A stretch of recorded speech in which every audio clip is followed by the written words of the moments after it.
True tales of people who work their way through hardships to attain big success. So see their stories, feel their passions, and learn from their lessons. All that and more only on Philippine Biography. Tonight on Philippine Biography. Importante yung relationship sa mga empleyado na kailangan bigyan niya silang pansin. Kasi kailangan ang servisyo nila ay maganda. Pero kung di sila motivated, hindi siguro maganda yung servisyo nila. The Philippines Region 7 or the Central Visayas region is home to the provinces of Bohol, Cebu, Negros Oriental, and Siquijor. Though the culture and tradition of all four provinces generate great interest from foreign and local tourists, today we decided to be more acquainted with the land of the gentle people, known as Dumaguete City in Negros Oriental. Dumaguete City is the capital of the southeastern half of the Negros Island.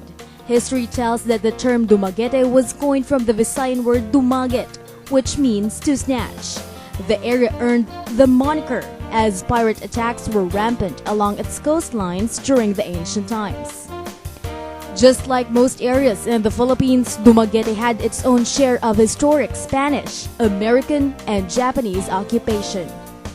But after the Second World War in the year 1948, Dumaguete was formally proclaimed as a city, and the development in the territory has been continuous ever since. Today, Dumaguete City stands as the center of learning in the South, all thanks to the notable schools and universities that anchored base in the area.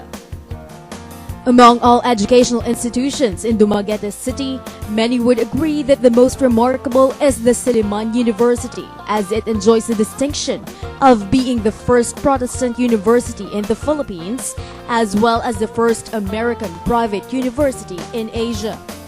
The Commission on Higher Education has also ranked Silliman as the fourth top-performing university in the country, while international students referred to Silliman as one of the top 150 Asian universities in the Quacquarelli Simons, the institution responsible for ranking the world's top schools. Apart from its blossoming educational landscape, Dumaguete City also has a vibrant economic facade, as establishments ranging from banks, hotels, and call centers continue to flock the city that holds a promising future. And more than its buildings and structures, Dumaguete City also takes pride in its people, especially its residents that have been recognized not only locally but in the international arena as well. Some of Dumaguete City's noteworthy inhabitants include National Artist for Literature Edith Tiempo, National Artist, Film Director, Producer, and Screenwriter Eddie Romero, Philippine Olympic Team athlete and archer Mark Javier, former DE&R Secretary Angel Alcala, and of course, the 1981 Constitutional Convention delegate who was once named as Asia's best finance minister. Meet former Finance Secretary Margarito Gary Teves. Siguro sa tingin ko sa sarili ko, hindi naman talaga ako politiko. Born on the first day of August in the year 1943, Margarito Gary Teves is the eldest among all the children of former Negros Oriental Representative and Governor Herminio Minyong Teves. At a tender age, Minyong Teves' first wife succumbed to illness, leaving the then 6-year-old Gary almost unparented. Ang naalala ko sa kanya, medyo gentle siya, mabait siya, maganda siya. Yun. Sabi nila magaling siya kumanta. Nung namatay yung ina ko, siguro nagkasundo sila ng aking tiyo na maybe I'd stay with my uncle kasi he was out most of the time. And at the time, medyo alanganin pa ako sa stepmother ko. Bago lang namatay yung mother ko kasi. He was about 6 years old when he lived with us. We treated Gary as a brother because he came. Well, he was older than my eldest brother, so we were 8 in the family. Siya ika-9th namin. So whatever allowance my brothers got, he got the same treatment. Wala. It was as if he was really kapatid. Maganda naman pagka-disiplina ng aking tiyo sa akin, tsaka aking tiya. Naging surrogate mother ko na rin.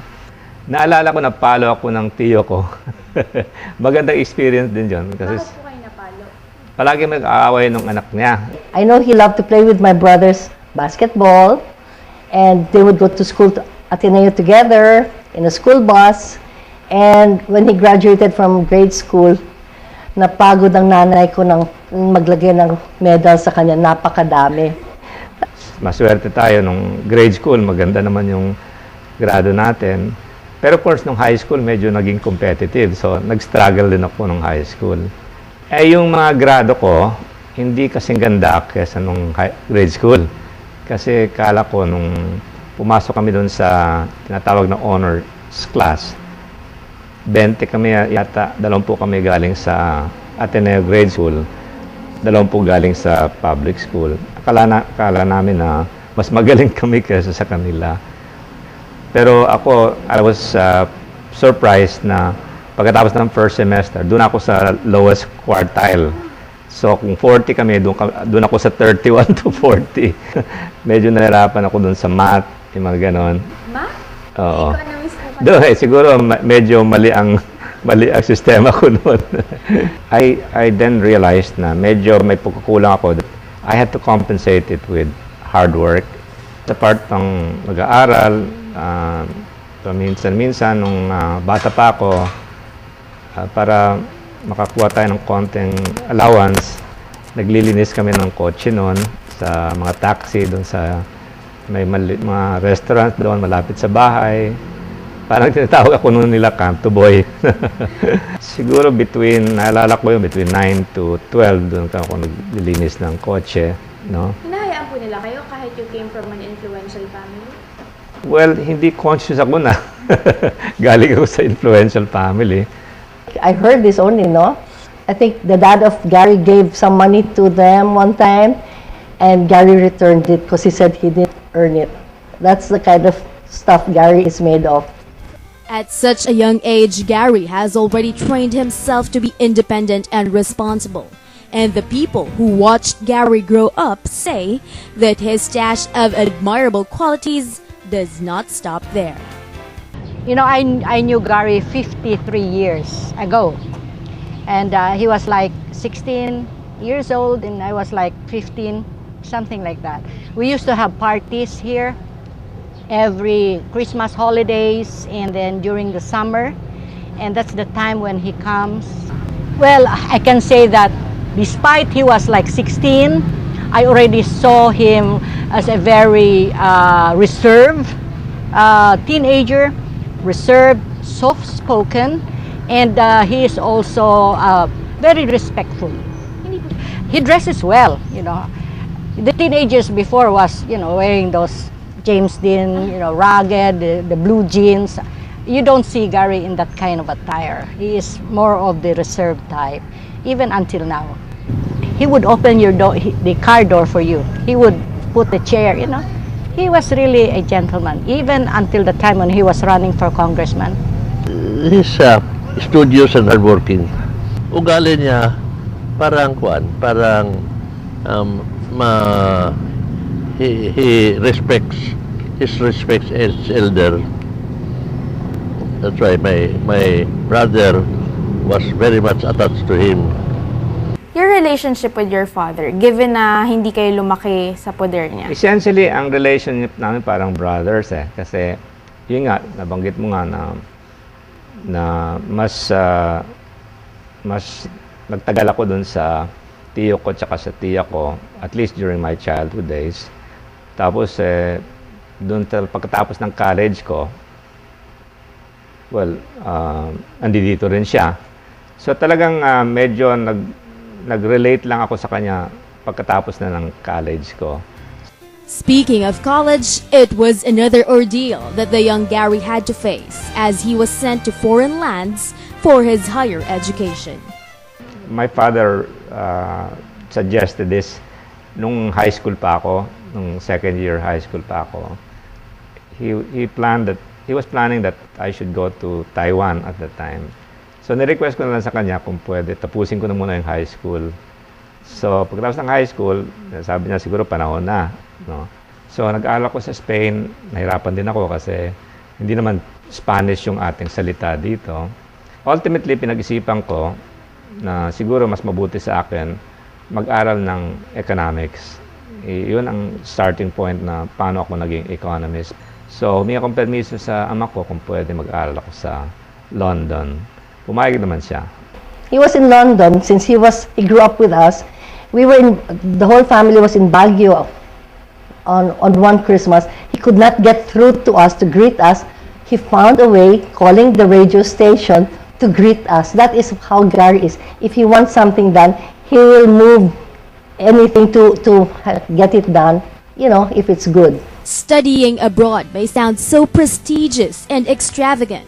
However, Gary's case was different, as he personally shunned away from easy money and instead opted to work hard to earn the extra income he needed.